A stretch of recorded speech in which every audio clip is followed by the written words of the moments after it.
this opportunity to advise the president that don't let President Ruto be the reason as to why our children do not go to school. Yes, don't let President Ruto be the reason as to why our children do not go to school.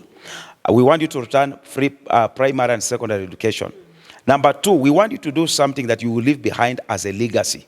Just make sure that you rule Kenya in the right way. And just because the opposition leader is coming to join hands with you, it does not mean that now you have the power to rule with an iron fist. I want to advise you that Kenya is still in the hands of God, and we need a leader that is going to steer this country to greater heights. It is high time we need the youth, because you realize in most cases they are employing people who have been in the government. The corruption is already rooted in their mind. So what happens when they come into a position, their intention is to steal.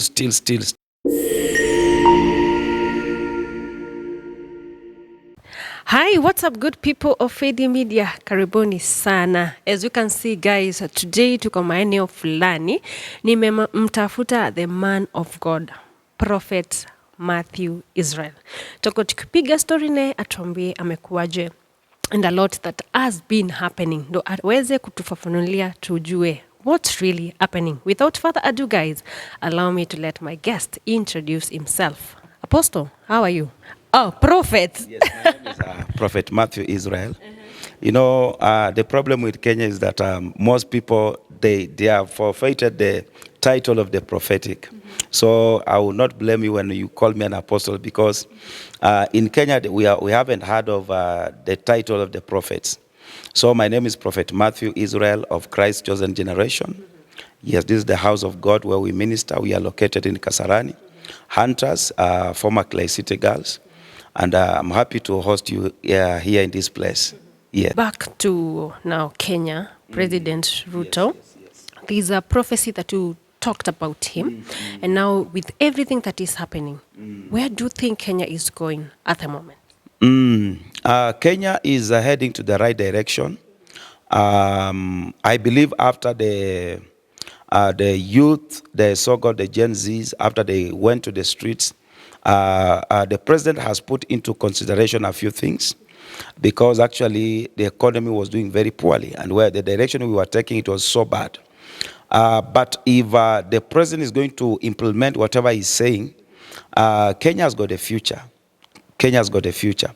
I will say this again, that whatever we are collecting in Kenya is able to take care of three nations. It is able to take care of Kenya, Tanzania, and Uganda. The taxes we are collecting, if well managed. The only problem is that misappropriation of funds, embezzlement, and corruption. That's what we have seen in the past and the recent regime. Yes, there are people who collect a lot of money. I remember there's a time I saw Mike Songo. He was live, I think it was in Obinna show, and he was saying there's a time those kanjos who collect money in Nairobi County, they brought to him 500 million. It was 50 million in one day. That was just a token to give to him.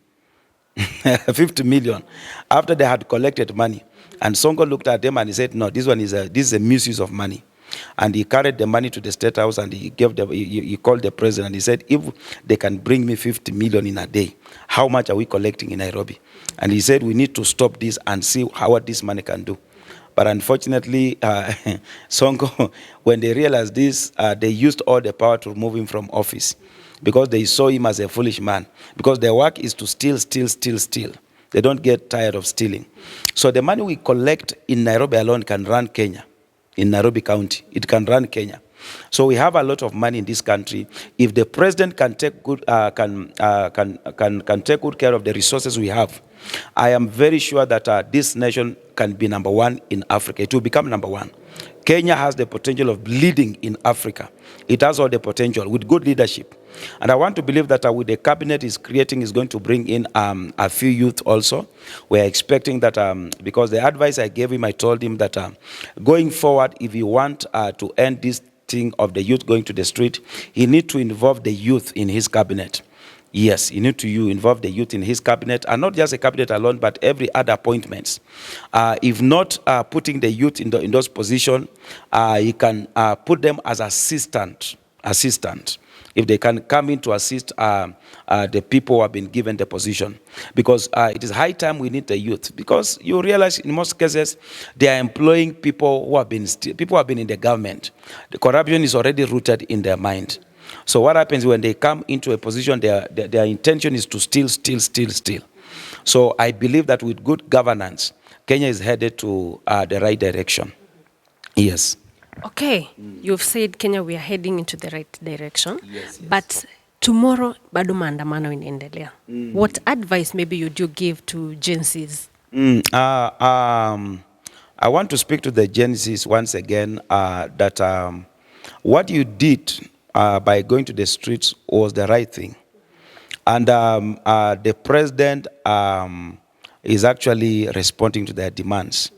Number one, their major intention of going to the street was the finance bill, which was turned down by the president.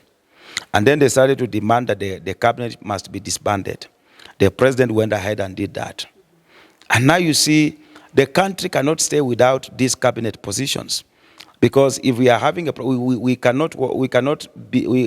cannot run without the Minister for Defense. It cannot run without the Minister for Interior. Yes, because we need people who can give orders to our law enforcement agencies. So what is happening is that the president is now forming up a new cabinet. And when you see their complaint is too much, their demand is too much. What I think is that they should give the president some time. Let us see what he's coming up with. Let us see his cabinet. It's not complete. Yes, let us see what is forming, because most of them are complaining that Kindiki must never return, and the so-called Aden Duale. And like I said, once again, these are people who are very close to the president.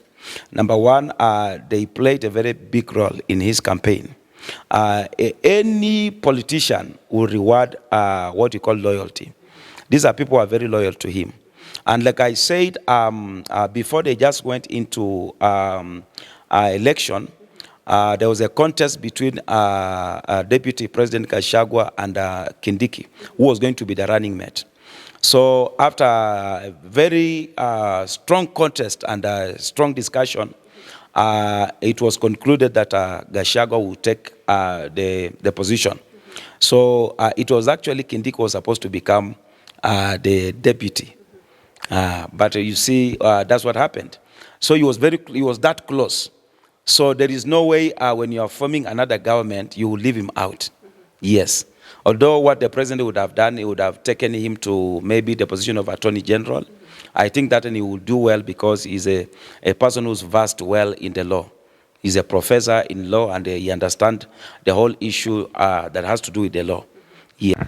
Tukimalizia, what message maybe do you have to Kenyans? Just to Kenyans. Number one, I want to speak to the president, and number one, I want to congratulate him because people thought that President Ruto is a man who would never hear what people are saying, and he will come to terms with them. We want to thank him because he has come out so powerfully to address the issues that were raised by the youth.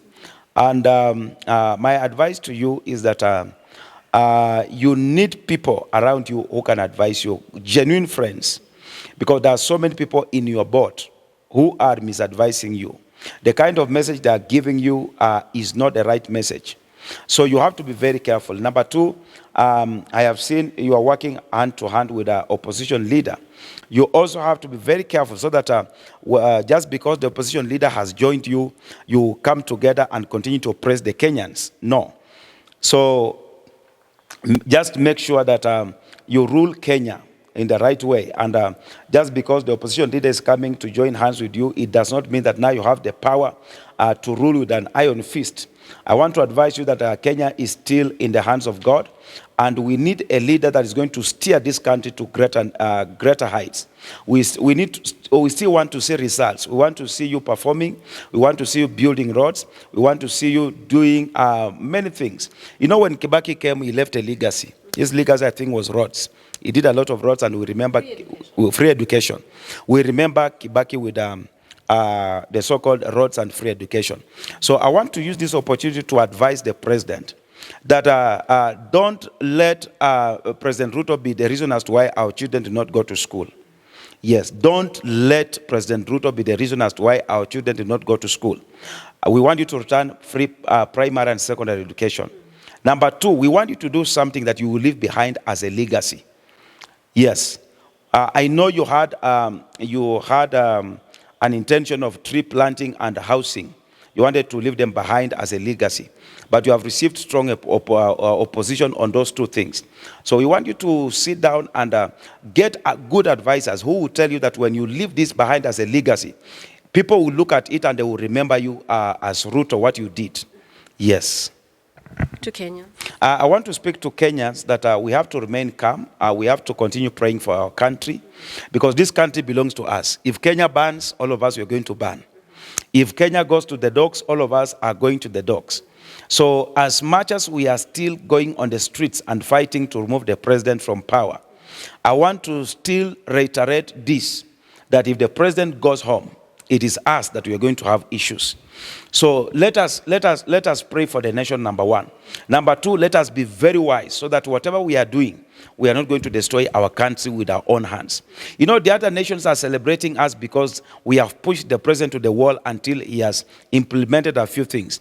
So let us not continue to push it to the wall and destroy our country, so that now the seat of the president becomes a vacuum. Once it becomes a vacuum, now it will be every man for himself and God for us all. It is going to be very bad. So let us do this thing with a lot of wisdom. And then number two, I want to talk about the prophetic just in 1 minute.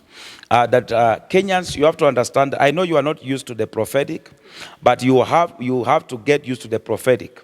I know there are Kenyans who love the prophetic, and many of them have gone out of this country to look for solution from the prophets, because when God sends a prophet, he sends a prophet with the solution of the nation and the solution of individuals. So there are people who have been scammed in the name of prophets outside there. God is raising prophets, and I want to say, I'm only a voice speaking for the rest of the prophets. We have got many prophets in Kenya, more than 7,000 prophets. So God is raising one of your own. If revival has to begin from here, we are living in the last age, which is the 7th age. And in this age is the age of the prophetic. So you have to embrace the prophetic. Don't listen to what your pastors are telling you. I know most pastors don't embrace the prophetic. I was really shocked. There is one member who came to me. He was coming from a different church, and they wanted me to prophesy to them and speak to them the mind of God. And she was telling me that their pastor has warned them never to go to any prophetic church, because every prophet uses these witchcraft powers to prophesy. So I want to tell Kenyans that not every prophet is a diviner. Many of us have been branded diviners. Many of us have been branded occultic, but that's not true. There are people who are coming here, they are receiving solutions. Don't be deceived. They don't want you to receive your blessing. The prophetic church is the last church that God is raising. And the days are coming, if you cannot prophesy, then it's going to be very difficult for you to run the church, because that's where we are going. And that's why Kenya wants us to impress the prophetic. And the prophetic is there to last. Nobody can stop it. It's a movement that no one can stop it, because when the prophetic comes with power, it comes with solution, it comes with healing, it comes with deliverance. So I want to encourage Kenyans, those who are looking for solution, you want God to speak into your life, I want to welcome you to our church, Christ Chosen Generation in Kasarani Hunters, former Clay City Girls. You make a point of coming. And we always have one-on-one on Tuesdays. On Thursday, we have deliverance, prophetic, and healing service. On Sunday, we have our Sunday services. Yes. If maybe someone wants to reach you, how will they reach you? Yeah, there's a number that is always on our social platforms, +254 727 976 087. I will do it the last time. +254 727 976 087. I believe that when you post this video, you also tag my number there, so that those who want to reach me, they will be able to reach me. Yeah. Yes. Thank you so much. Thank you. You're welcome. Guys, tumekuwa na the man of God. What's your take on this? You can share your thoughts on the comment section down below and let us know. I've been your host, Fadi. Thank you for watching. See you in the next video. Bye bye.